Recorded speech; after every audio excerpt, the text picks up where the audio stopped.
Hello my dear student, welcome to back my YouTube channel NK classes. तो दोस्तों आज मैं आपको कक्षा 10वीं का हिंदी का अर्धवार्षिक पेपर बताने वाला हूं 2024-25 का।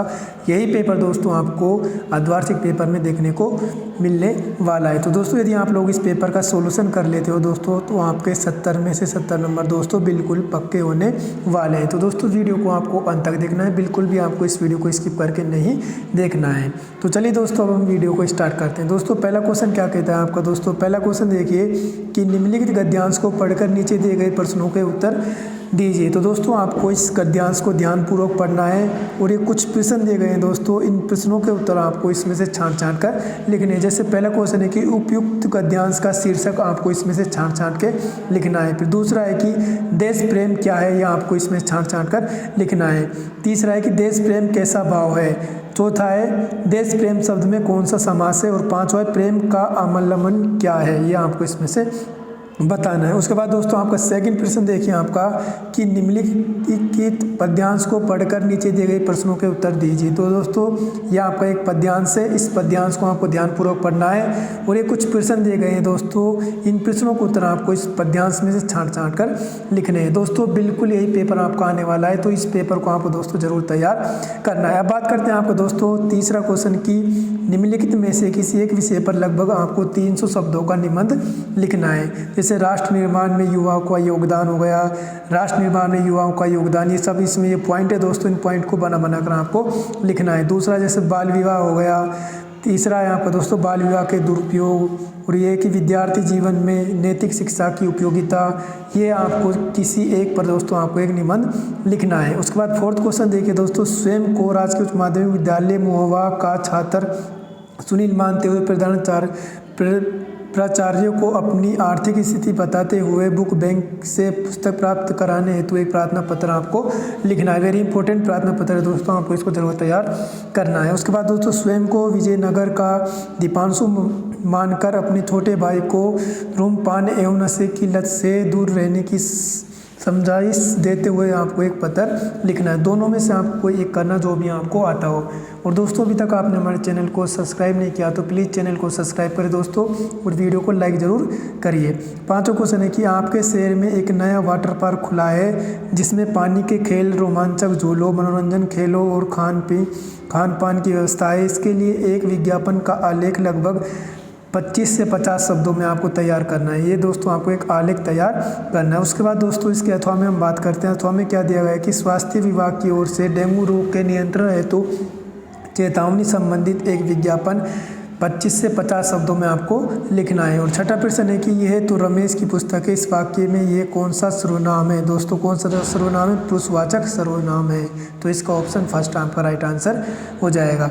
उसके बाद दोस्तों सातवां प्रश्न क्या है दोस्तों आपका कि रिक्त स्थानों की पूर्ति कीजिए। पहले देखिए पर्वत, नदी, नगर, पक्षी आदि उदाहरण कौन से दोस्तों जातिवाचक संज्ञा के हैं। दूसरा देखिए वह सुंदर गाय वाक्य में, दोस्तों वाक्य में विधेय विशेषण है, कौन सा है दोस्तों, विधेय विशेषण है, कौन सा है दोस्तों, विधेय विशेषण है। तीसरा देखिए उपसर्ग शब्द के प्रथम में जुड़कर शब्द का अर्थ बदल देते हैं, तो इसमें क्या है दोस्तों, प्रथम। फिर देखिए मानवता शब्द में मूल शब्द क्या है दोस्तों, मानव, क्या है दोस्तों, मानव। रामानुज शब्द में कौन सी संधि है दोस्तों, दीर्घ स्वर संधि है, कौन सी दोस्तों, दीर्घ स्वर संधि। नेक्स्ट देखिए जिस समास में पहला पद संख्या वाचक होता है वह कौन सा समास कहलाता है दोस्तों, द्विगुणी समास कहलाता है। उसके बाद हम बात करते हैं दोस्तों अब आपके 8वें प्रश्न की। आग बबूला होना मुहावरे का अर्थ लिखते हुए वाक्य में प्रयोग कीजिए।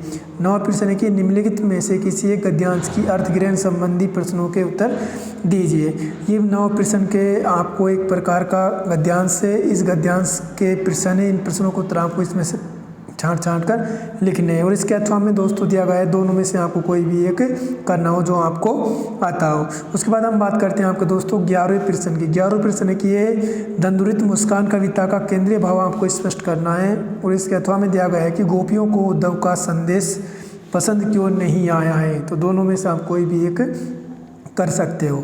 उसके बाद दोस्तों आपका 12वां प्रश्न कि भगत की पुत्रवधू उन्हें अकेला क्यों नहीं छोड़ना चाहती थी। और इसके अथवा में दोस्तों कि नवाब साहब ने खीरे की फाकों को बिना खाए क्यों फेंक दिया, ये आपको बताना है। दोनों में से कोई भी आप एक प्रश्न कर सकते हो। 13वां प्रश्न है कि लक्ष्मण के कुल में किन किन पर वीरता नहीं दिखाई जाती है और क्यों, आपको बताना है। नहीं देखिए, मुरझा कर गिर रही पंक्तियाँ क्या संदेश देती है। दोस्तों ये आपके पास कुछ प्रश्न, इन प्रश्नों को आपको जरूर से जरूर सॉल्यूशन करना है। उसके बाद दोस्तों 17वां क्वेश्चन देखिए, निम्नलिखित प्रश्नों के उत्तर उनके सही विकल्प में से दीजिए। पहले देखिए कि सूरदास की भक्ति किस प्रकार मानी जाती है। दोस्तों संख्य, तो इसका ऑप्शन 3 आपका राइट आंसर हो जाएगा। तुलसीदास द्वारा रचित रामचरित मानस की भाषा कौन सी दोस्तों, अवधी, इसमें आ जाएगा आपका अवधी। तीसरा है कि धाराधर पर्यायवाची है दोस्तों, बादल, तो इसका ऑप्शन यहाँ पर राइट आंसर हो जाएगा। नेक्स्ट देखिए दोस्तों कि लेखिका बचपन में कैसी दिखाई देती थी दोस्तों, मरियल सी दुबली काली, तो इसका यह आ जाएगा। इसका दोस्तों आंसर आपको कमेंट करके बताना है कि इसका आंसर क्या होगा 4 ऑप्शन में से। फिर नेक्स्ट देखिए कि लेखक ने सभ्यता को किसका परिपाद बताया है दोस्तों, किसका, संस्कृत का। सफ़ेद पोश सज्जन के तौलिए में क्या रखा था, तो क्या रखा था दोस्तों, खीरा। उसके बाद दोस्तों 18वां प्रश्न क्या कहता है आपका दोस्तों कि सूरदास अथवा रामवृक्ष बेनीपुर में से किसी एक का आपको दोस्तों कवि परिचय लिखना है। 19वां है कि आज की पीढ़ी के द्वारा प्रकृति के साथ किस तरह का खिलवाड़ किया जा रहा है, इसे रोकने में आपकी क्या भूमिका होनी चाहिए, आपको इसमें बताना है। फिर हिरोशिमा में एक जले हुए पत्थर पर पड़ी छाया को देखकर लेखक ने क्या अनुमान लगाया। उसके बाद दोस्तों 20वां क्वेश्चन है आपका कि मैं क्या लिखता हूँ, प्रश्न में से उत्तर में लेखक क्या कारण बताता है। 21वां है ग्रामीण आंचल के बच्चों के खेल कैसे होते हैं, माता का आंचल के पाठ के आधार पर आपको लिखना है। 22वां कि लेखक का असली नाम क्या था, इसका आंसर आपको कमेंट करके बताना है। लेखिका के ड्राइवर का क्या नाम था दोस्तों, जितेंद्र, तो इसका ऑप्शन यहाँ पर राइट आंसर हो जाएगा। तो दोस्तों आज की इस वीडियो में मैंने आपको कक्षा 10वीं का दोस्तों हिंदी का अर्धवार्षिक वायरल पेपर बताया दोस्तों। यदि आप लोग इस पेपर का सोल्यूशन कर लेते हो तो दोस्तों आपके 70 में 70 नंबर बिल्कुल आसानी से आ जाएंगे। तो दोस्तों आज की इस वीडियो में इतना ही। अगर ये वीडियो अच्छी लगी तो वीडियो को लाइक करें, चैनल को सब्सक्राइब करें दोस्तों। मिलते हैं नेक्स्ट वीडियो में।